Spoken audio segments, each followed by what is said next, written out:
Hai teman-teman, salam kenal. Gue Mutia Zahra Feryani. Di video-video gue bakal banyak ngebahas tentang berbagai karya sebagai bentuk apresiasi gue dalam menikmati buku, film, serial, musik, dan masih banyak lagi.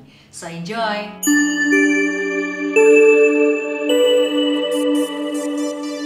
Dan hari ini gue mau ngebahas buku Artisan Brand. Penulisnya adalah Mas Handoko Hendroyono. Buku ini gue dapetin di M-Block waktu itu, ada salah satu toko buku di M-Block gitu. Terus gue beli karena gue suka covernya sih, kayak kuning terus lucu gitu ilustrasinya. Dan judulnya tuh juga menarik banget gitu. Gue penasaran dan gue pengen tahu ini tentang apa sih. Akhirnya gue baca buku ini dan ternyata buku 120-an halaman ini, tapi isinya tuh banyak banget informasi yang nyaman ya buat gue, informasi atau ilmu yang baru dan cukup bermanfaat buat gue karena gue emang lagi suka banget ngulik tentang brand. Ini bisa jadi salah satu pilihan bacaan teman-teman kalau teman-teman mau ngulik tentang brand. Oke, gue disclaimer dulu ya. Buku-buku yang gue omongin di sini itu adalah ekstrak atau hal-hal yang gue dapetin setelah gue baca bukunya. Jadi kayak perasaan, pikiran atau pandangan gue setelah baca bukunya. Jadi mungkin nih bisa jadi beda sama apa yang pengen diomongin penulisnya.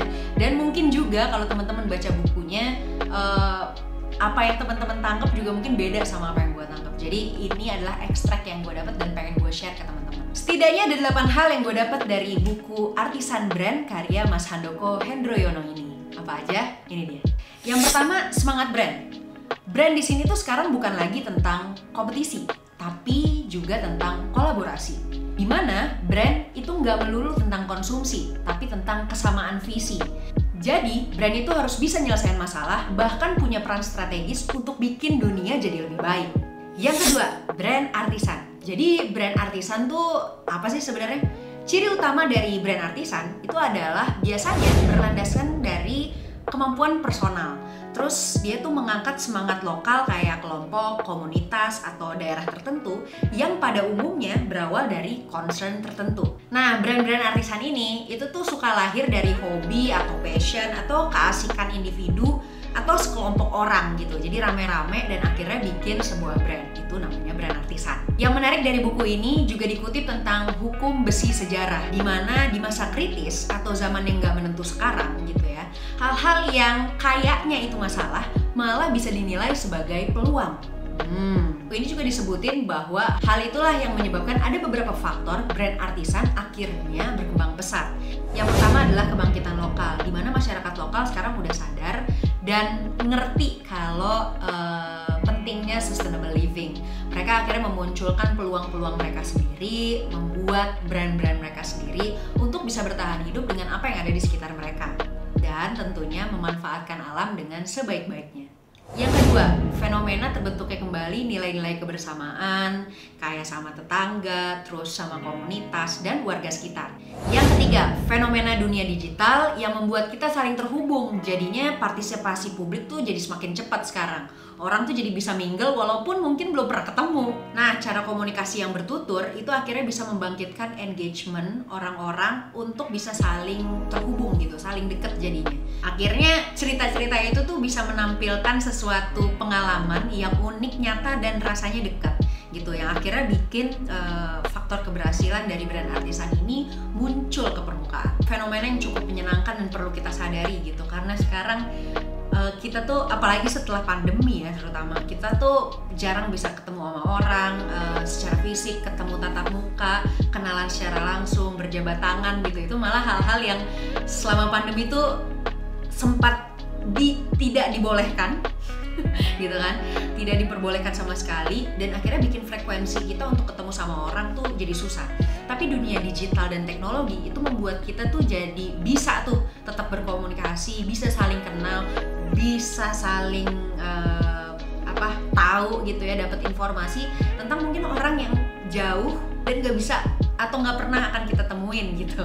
Itu memungkinkan banget. Makanya fenomena dunia digital ini jadi berkembang pesat untuk perkembangan si brand artisan. Hal yang ketiga yang gue dapat yaitu tentang konten.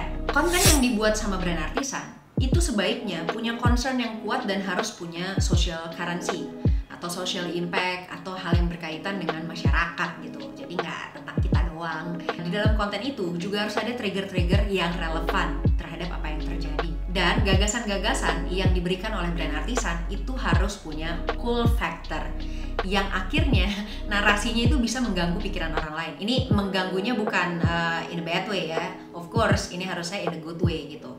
Jadi mengganggu tuh maksudnya kayak bisa membuat orang terus memikirkan gitu ya, dan bahkan mungkin jadi concern gitu, jadi perhatian terhadap konten tersebut. Itu bisa dibangun dengan narasi atau skenario yang kuat, kalau perlu ada dramaturginya. Dan sebaiknya konten itu punya emotional bonding, jadi di situ bisa dramatis atau hal-hal yang menyentuh perasaan. Dan yang terpenting lagi ketika kita mau bikin konten, itu harus benar-benar melibatkan publik, karena ya nilai-nilai yang terkandung dalam konten itu harus bisa bermanfaat untuk masyarakat. Jadi masyarakat tuh mau ikut terlibat dan akhirnya engage sama brand itu. Hal yang keempat yang gue dapetin dari buku ini adalah apa yang penting buat dimilikin sama brand. Yang pertama, inspirasi dan concern yang kuat. Yang kedua, kesadaran atas potensi diri dan lingkungan. Lingkungan itu gak cuma tentang alam, tapi juga tentang budaya yang ada di sekitar kita. Ini penting banget karena bisa jadi added value yang menarik untuk brand yang kita bikin. Yang ketiga, model bisnis. Walaupun usahanya kecil tapi tetap harus diperhatiin. Karena untuk keberlangsungan yang lama, untuk sustainable living gitu ya. Jadi perlu untuk dipikirin berapa yang kita keluarin sekarang dan kapan kira-kira apa yang kita keluarin sekarang itu membuahkan hasil. Ya walaupun model bisnis dibikin bukan buat jadi kaku ya, jadi kayak gitu terus saya harus adaptif juga, tapi setidaknya si pembuat brand gitu ya dan produk tentunya juga harus mikirin tuh kayak nanti kira-kira brand ini akan berkembang seperti apa yang harus dikeluarkan secara modal kapital dan lain-lain, sehingga nantinya jadi nggak rugi-rugi banget gitu. Kalau model bisnisnya udah dipikirin dari awal, itu tuh udah bisa dilihat cost-nya berapa, terus nanti kira-kira untungnya bisa berapa, dan kira-kira bisa bertahan berapa lama sih dengan keadaan yang dimiliki sekarang, dengan situasi yang sekarang. Terus kalau misalnya nanti ada masalah yang baru, misalnya situasi politik, bencana alam, atau yang kayak sekarang nih hal-hal yang tidak terduga seperti COVID gitu, gimana brand itu bisa bertahan. Nah, model bisnis ini bisa membantu kita gitu ya, pemilik brand atau si pembuat brand untuk terus berjalan dengan brand ini. Yang keempat, riset dan trend forecasting yang tepat. Nah tentunya kita nggak mau dong kayak salah sasar gitu kan, kita bikin brand apa tapi yang konsumsi nanti siapa, atau ini ditujukan sebenarnya brand ini buat siapa gitu. Jadi penting banget untuk ngerti situasi crowd atau masyarakat gitu ya, atau target market yang kita pengen tuju dari awal pembuatan brand kita ini dibikin sampai ke tren budayanya gitu. Jadi tahap demi tahap itu kita ikutin gitu, jangan sampai kita out of date juga. Walaupun mungkin setiap brand tuh punya prinsip dan nilai, tapi kan caranya, mungkin cara penyampaian atau cara sampai akhirnya brand ini bisa nyampe ke orang-orang itu tetap harus ngikutin perkembangan zaman dan situasi yang terus berkembang. Yang kelima, creative confidence, because local is a new global. Mungkin teman-teman juga udah sadar gitu kalau sekarang banyak banget brand-brand kelihatannya kecil gitu ya, tapi unik, berkarakter, dan rasanya tidak dimiliki oleh yang lain gitu. Kayak benar-benar identity-nya tuh gak bisa di-copy gitu. Ya itu brand-brand artisan gitu. Dan biasanya mereka muncul tuh dari yang kecil, ada di tempat-tempat yang mungkin nggak kita prediksi sebelumnya kalau tempat itu atau orang itu, sekelompok orang itu bisa punya brand yang bagus dan bahkan udah bisa menembus pasar internasional gitu. Yang keenam, brand yang ikut memecahkan masalah. Ini menarik banget. Sebenarnya kalau misalnya brand itu datang, muncul, lahir untuk memecahkan masalah, mungkin awalnya segelintir orang gitu ya, tapi kalau misalnya di riset lagi bisa jadi untuk banyak orang, itu menarik banget gitu dan langsung engage ke orang-orang yang memang membutuhkan si brand itu. Yang ketujuh adalah brand yang bersikap etis dan punya tanggung jawab terhadap masyarakat juga publik. Ini adalah brand yang bisa dilihat gitu ya, kayaknya punya masa depan yang panjang. Hal yang kelima yang gue dapet dari buku ini adalah brand purpose. Layaknya manusia gitu ya, brand ketika lahir, ketika dibikin itu juga harus punya tujuan. Jadi nggak bisa kayak ya udahlah, Kenapa gitu ya? Karena ya seperti hidup gitu ya. Kalau kita punya tujuan, walaupun kita tahu hidup kita susah gitu ya, tapi kita punya motivasi untuk terus berjalan. Ini kayaknya pernah gue bahas juga di video sebelumnya tentang motivasi kenapa kita rela menderita. Awalnya brand itu dibikin karena keresahan gitu, galau, kayak ini tuh harusnya nggak kayak gini, hidup tuh harusnya lebih mudah, atau masalah ini tuh harusnya nggak ada. Nah, perasaan-perasaan gemes tadi yang akhirnya bikin jadi galau itu bisa banget ngedrive kita untuk berbuat sesuatu. Dan brand yang punya tujuan, dia juga punya daya dorong yang lebih baik daripada brand yang kenapa lo bikin? Kenapa ya? Nggak ada tujuannya gitu. Ya harus punya tujuan supaya bisa keep going gitu, bisa terus jalan dan tahu kita tuh mau mengarah kemana. Nah, kenapa brand penting punya tujuan? Karena tujuannya itu akhirnya bisa ditranslate dan bisa dibuat narasi untuk storytelling. Itu yang akhirnya bisa mengengage masyarakat untuk dekat sama brandnya, tahu brandnya, terus butuh sama brandnya, dan bahkan memanfaatkan brandnya dengan baik. Brand itu kayak attitude. Jadi pilih attitude yang menurut pembuat brand itu memang tepat dan konsisten sama attitude yang udah dipilih. Brand juga penting untuk punya cultural code.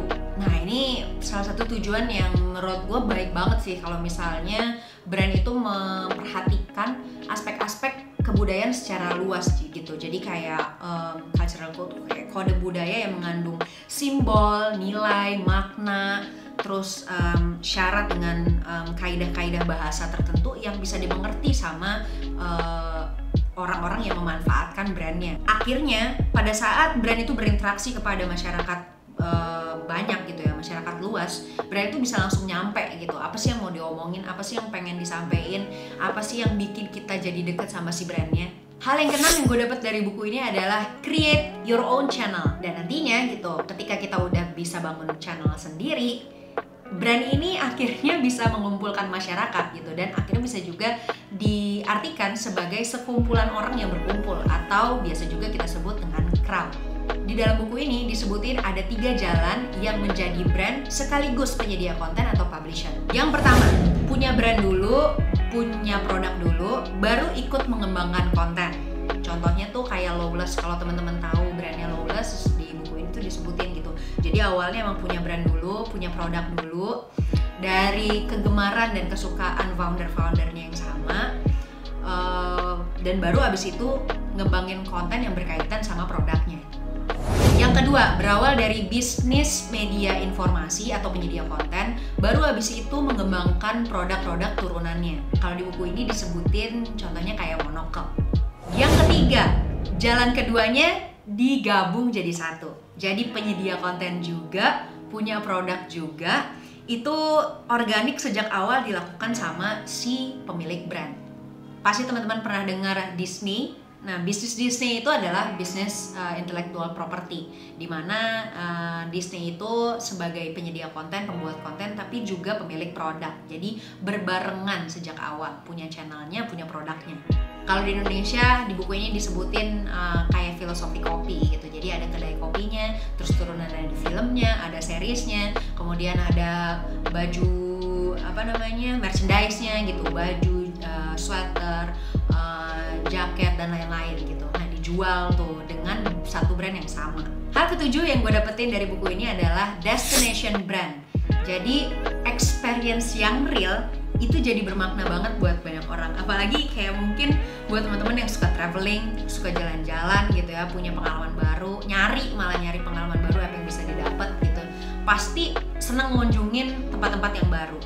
Nah, beberapa destinasi di Indonesia gitu ya, terutama di kota-kota yang memang sekarang pariwisatanya lagi berkembang gitu ya, malah itu bikin event-event yang spesifik gitu ya, supaya mendatangkan orang-orang untuk datang ke sana. Kayak misalnya contohnya kayak Ubud Writer Festival, itu kan di Ubud, Bali gitu ya, dibikinnya untuk pembaca-pembaca bisa ketemu sama penulis-penulis atau pegiat buku gitu yang suka nulis, yang suka baca, itu bisa langsung ketemu sama banyak banget penulis buku atau medium lainnya untuk bisa langsung ketemu. Walaupun kayaknya beberapa tahun belakangan selama COVID diadakan secara offline ya, tapi itu jadi daya tarik gitu. Waktu Ubud Writer Festival itu dibikin, itu jadi rame banget gitu. Hal yang ke-8, nah ini kayak mungkin semacam kesimpulan dari buku ini. 7 pelajaran penting yang didapat dari branding. Itu apa aja sih? Branding adalah sharing. Yang kedua, brand of brothers. Kebersamaan tuh jadi hal yang penting untuk masyarakat komunal kayak masyarakat Indonesia. Jadinya enak banget sih sebenarnya buat kita membangun brand kita sendiri gitu. Tapi jangan lupa kalau berkumpul, bergembira itu adalah hal yang Indonesia banget gitu kan. Bahkan ada tuh istilah mangan orang mangan asal ngumpul gitu. Jadi emang masyarakat Indonesia tuh suka ngumpul. Nah, brand itu bisa juga menyebarkan gitu ya value-value atau kegembiraan itu saat kita berkumpul. Yang ketiga, buatlah ruang publik. Yang keempat, bangunlah ruang gembira. Hal yang kelima, semangat guyup dan kekeluargaan. Yang keenam, jadilah diri sendiri. Yang menarik kan sebenarnya brand-brand kecil atau mungkin lokal gitu ya, yang kelihatannya mungkin kayaknya dia nggak growing yang gede kayak di industri pada umumnya gitu. Yang menarik adalah karena memang yang berkarakter gitu, punya ciri khas, punya interest yang beda dari yang lain, yang kita nggak bisa nemuin itu di tempat lain, di brand lain gitu. Jadi emang khusus dia doang gitu. Nah, semakin kita bisa menonjolkan karakter kita, jadi diri kita sendiri, itu bisa jadi daya tarik yang value-nya tuh nggak semua orang punya gitu. Dan akhirnya itu bisa bikin orang-orang jadi deket dan engage sama brand yang kita punya. Hal yang ketujuh yang menarik dari buku ini adalah mulailah dari yang kecil, unik yang pertama, kemudian terus berkembang dan mendominasi. Gue suka sih sama ending dari buku ini gitu ya. Jadi start small, mulai aja dulu, terus berkembang. Yang penting unik, punya karakter gitu ya, guyup gitu. Ya mungkin kayak hidup kita sebagai masyarakat Indonesia pada umumnya gitu ya, mau sharing, mau bareng-bareng gitu, mau saling nolong, memecahkan masalah gitu ya. Dan tetap gitu punya prinsip, punya value yang terus dipakai. Jadi orang juga kalau datang ke kita tuh emang kita doang yang punya solusinya, emang kita doang yang menawarkan sesuatu yang beda dari yang lain gitu. Kemudian bertahap, tumbuh pelan-pelan gitu ya, berkembang dan akhirnya nanti bisa mendominasi. Ini harapan mungkin mendominasi in a good way ya tentunya gitu. Jadi bisa terus mengembangkan bisnis gitu ya, brandnya juga ikut berkembang dan memberikan value-value yang lebih luas manfaatnya untuk banyak orang. Jadi kalau teman-teman pengen mulai bikin brand sendiri, walaupun kecil tapi teman-teman ngerasa brand gue tuh unik, bisa nyelesain masalah, suka dengan hal-hal yang sifatnya kebersamaan, guyup gitu ya, jadi solusi untuk masyarakat. Nih, buku Artisan Brand dari Mas Handoko Hendroyono yang memang sudah pakar di bidangnya, ini bisa jadi teman sekaligus guru yang menyenangkan ketika baca bukunya. Segitu dulu ngomongin buku hari ini, Artisan Brand karya Mas Handoko Hendroyono. Kalau misalnya teman-teman rasa video ini bermanfaat, silahkan share ke teman-teman lainnya. Kalau teman-teman punya rekomendasi buku lain yang bisa kita obrolin bareng-bareng, kita omongin sama-sama di video ini, silahkan tinggalkan komen di kolom komentar judul bukunya dan penulis bukunya siapa. Semoga hari kamu menyenangkan, semoga video ini bermanfaat, dan sampai jumpa di video-video berikutnya.